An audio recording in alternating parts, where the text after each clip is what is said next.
Hey guys, and welcome to a brand new video here on FPL Now. Today we're going to be going over my Game Week 10 team selection and also any transfers that I'm thinking of making as well. So if you're excited for the video, make sure to drop a like down below. Leave a comment, what players are you thinking of bringing into your squad this week? Subscribe if you're brand new, and let's get into the video. So, starting things off before we get into the team selection for Game Week 10, just going to quickly go over how I did in Game Week 9. It was a really nice green arrow. We're up to 35k in the world now. I think I was like 60k last game week. So, yeah, really happy with that. Finished on 93 points. The Spurs lads did an absolute wonder for me. All returned and big points as well at that. So, yeah, obviously Turner getting me 1 point. Really unfortunate. Obviously, the goalkeeper dilemma just didn't matter in the end because both Turner and Areola got 1 point. Cash picking up 2, Burn picking up 6, and then also Porro picking up 6 as well. Again, going Porro over Udogie, obviously at this point in time was a good decision, but you can't legislate for what happened. Like Udogie, I think the manager said that he picked, like, he felt something at halftime and they wanted to give him like 10-15 minutes, see if he could run it off, but he just couldn't, so that's why he was subbed early. Just really unfortunate because he would have bagged a clean sheet, and he looked quite good that game as well. It's just one of those things, like, I'm not going to stand here and say, oh, I made a great choice going over Porro, because it could have happened to anyone. It was just really unfortunate if you're a Udogie owner. I only went for Porro because of his attacking numbers. Like, I didn't go for him knowing that Udogie was gonna, have an injury. It's just one of those things. You can't really blame yourself for that. On another day, it could have happened to Porro and Udogie could have got the clean sheet. But either way, Porro picked up 6, Burn picked up 6, Cash with 2, Turner with 1. The midfielders doing absolute wonders for me. To be fair, all of my attackers returned this week, which is, why I'm on 93 points. But yeah, Bowen getting 8 points. Again, that was a really lucky goal as well. I don't think he was really intending for that to happen. It took a massive deflection. Looked like an own goal when it first went in. I was expecting FPL to change it to an own goal, but luckily they didn't. So I was really happy about those 8 points. He's also just had a price rise as well, and he's got some really nice fixtures. So yeah, really happy going with Bowen on my Game Week 8 wildcard.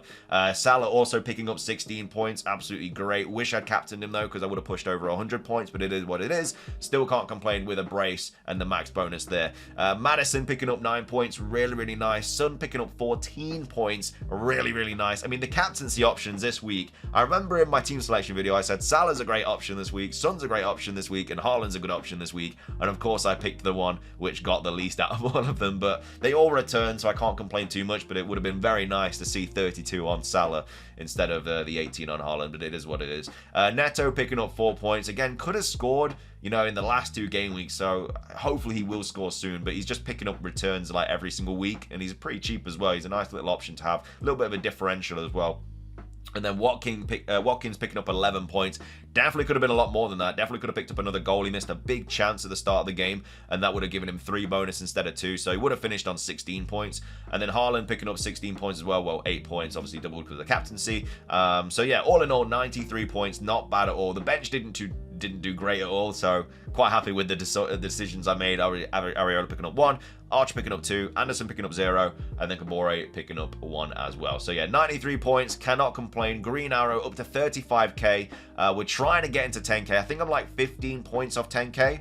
At this point in time, so a really good game week 10 would be really nice. But unfortunately, obviously a lot of people are playing their wildcard this week, so I'm not expecting like a crazy week. My team looks really good on paper. We'll go over it in a second, but obviously being on wildcard, it just gives you that advantage because you can bring in all the best players.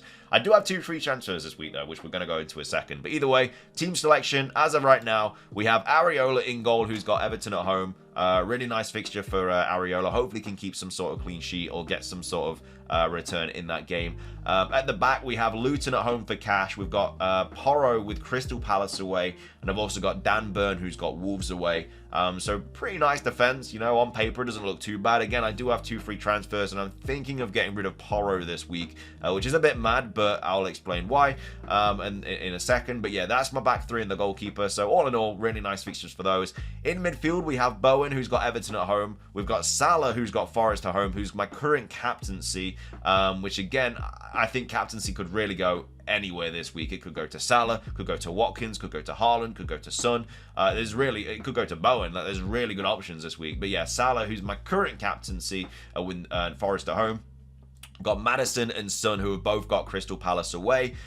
We've then got Neto, who's got Newcastle at home. A little bit unfortunate because he's playing Dan Burn, so I don't like my midfielder playing my defenders. It just diminishes the ceiling that the points of a player can get, which is really unfortunate. But I mean, apart from Neto, really nice midfield there. And then yeah, Watkins, who's got Luton at home, and then Haaland, who's got Man United away. And then my bench is Turner with Liverpool away, Anderson, who's got Spurs at home, Archer, who's got Arsenal away, and then Kabore, who's got Villa away. So yeah, I really like how the team looks this week, but I have 2 free transfers, so I can definitely make it better.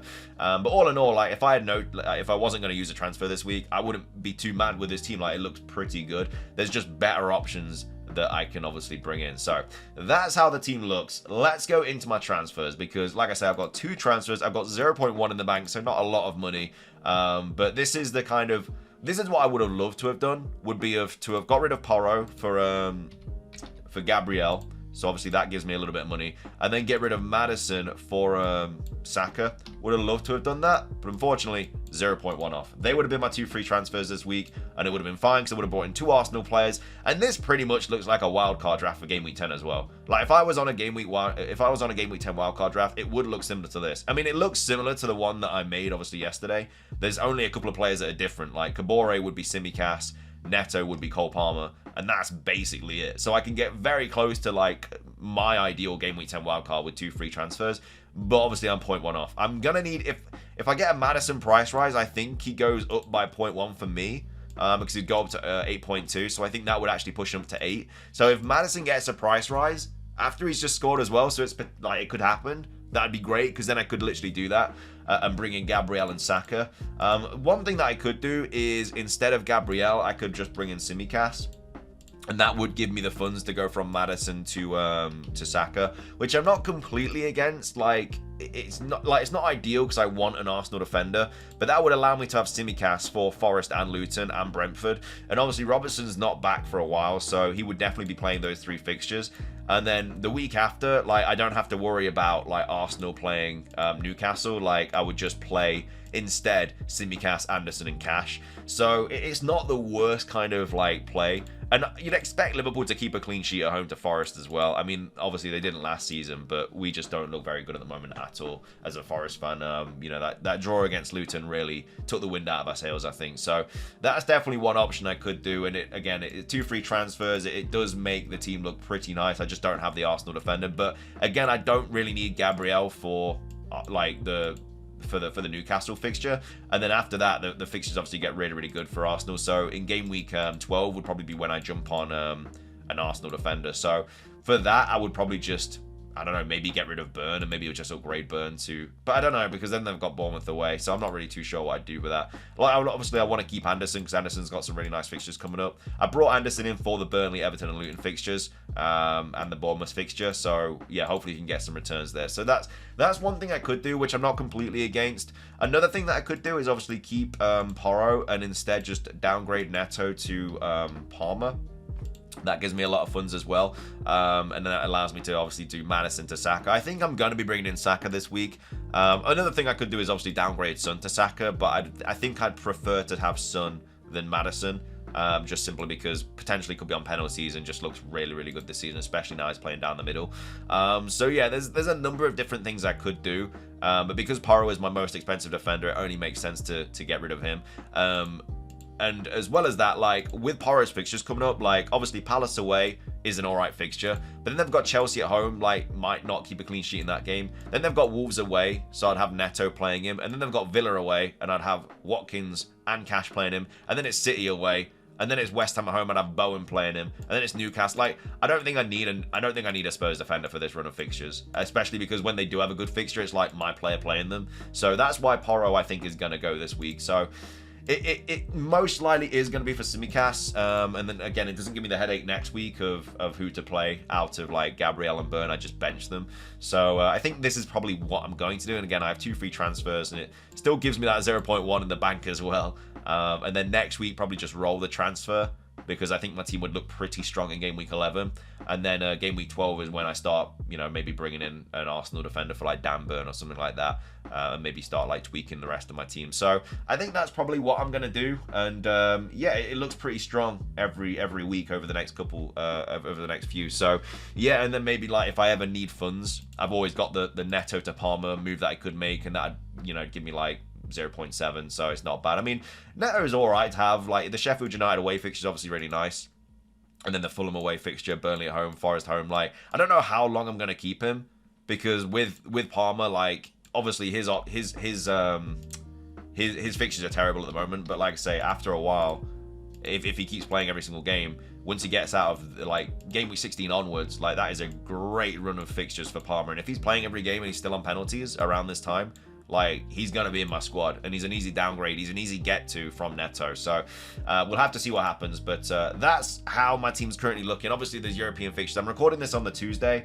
so I'm away until Friday. So obviously, I won't not be able to make any like different videos and stuff until I get back on the Friday. So my team selection might look a little bit different if there's any injuries midweek and stuff, but either way, as of right now, this is what it looks like. So I hope you enjoyed the video. If you did, drop a like down below. Also, leave a comment. What is your team looking like? How did you get on in game week 9? Subscribe if you're brand new, ring the notification bell. It's everything from you. Have a great rest of your day, and until next time, peace.